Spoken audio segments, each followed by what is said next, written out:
ગઈ તારીખ 9/12/2025ના રોજ રાજકોટ રૂરલ કંટ્રોલ રૂમમાં એક વર્દી આવી હતી, જેમાં બેસિસમાં આપણે એક BNS 103 મુજબ ખૂનનો ગુનો દાખલ કરવામાં આવ્યો હતો.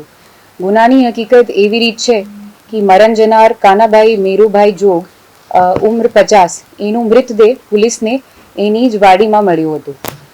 શરૂઆતમાં આપણે પ્રાઇમરી ઇન્ફોર્મેશન આ હતી કે એનો કદાચ કંઈ એક્સિડન્ટ થઈ ગયો છે, મોટર વ્હીકલ એક્સિડન્ટ. તપાસ પછી આ સામે આવ્યું કે મરણ જનારનો સગો ભત્રીજો વિરમભાઈ ભૂપતભાઈ જોગ અને એનો જ સગો દીકરો રામદે કાનાભાઈ જોગ, બંને સાથે મળી કાવતરું રચી આ અકસ્માતનો બનાવ ઉપજાવી કાઢેલ છે. અને આરોપીઓની ત્યારે ધરપકડ કરવામાં આવી.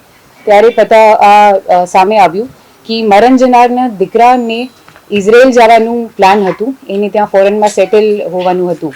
આ લઈને જુદી જુદી જગ્યાઓથી પૈસોનો વ્યવસ્થા કરતું હતું છેલ્લા 1 વર્ષથી. એને પિતાની એક વીમા લાઈફ ઇન્સ્યોરન્સ પોલિસી હતી HDFCની, જેની કુલ વેલ્યુ લગભગ 60 થી 17 લાખની હતી.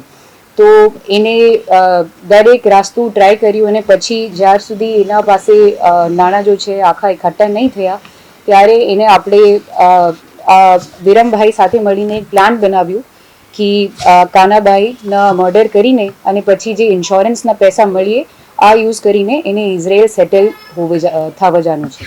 તો એને 2 વખતે મર્ડર કરવાની ટ્રાય કી.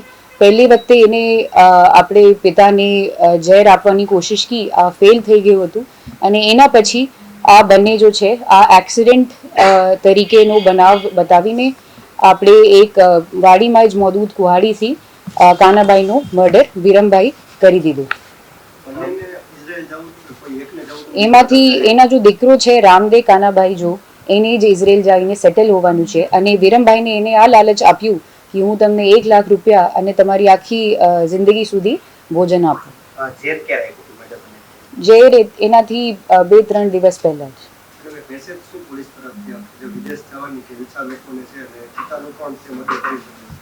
તો એમાં આ જ મેસેજ છે કે સમાજ તરીકે આપણે જે લીગલ તરીકા છે એથી બધું કરવાનું છે. બેંકની તરફથી બધું લોન મળે છે કરિયર માટે, આપણી પ્રોગ્રેસ માટે, તો એનો ઉપયોગ કરવાનો છે.